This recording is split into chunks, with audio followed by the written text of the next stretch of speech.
Hi guys, today I'm gonna show how to fix the USB debugging not working in Android mobile. Before going to the video, please turn on the CC for subtitle.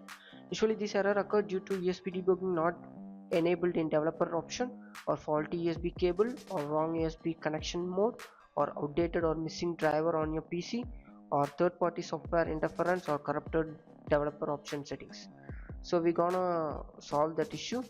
So the first step is to restart your mobile. These eliminate the temporary error in your mobile.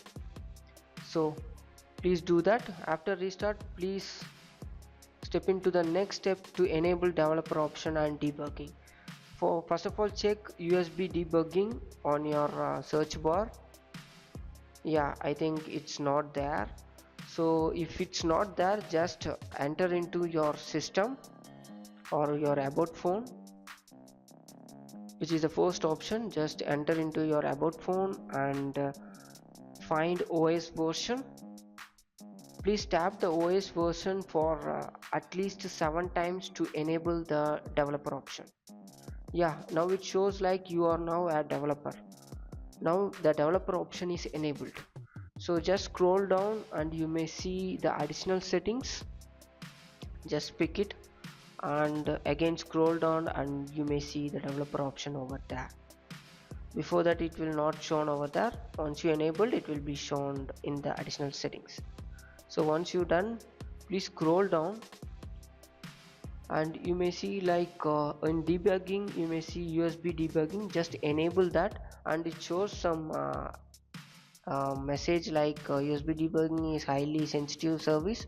So just leave that and click OK.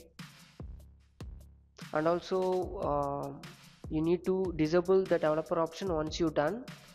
Don't be enable all the time. Once you're done, please go into the third step, update the system. So here what we are going to do is just entering into the settings and we are going to update the system and restart your system. Yeah, it's automatically restart once you got a update. And also please make sure, I'm once again telling, like, please disable after you done all the things. Please disable the developer option. I think the problem will be solved once you restarted your system. So thank you guys, thank you for watching. For more, subscribe TechTube. Bye bye.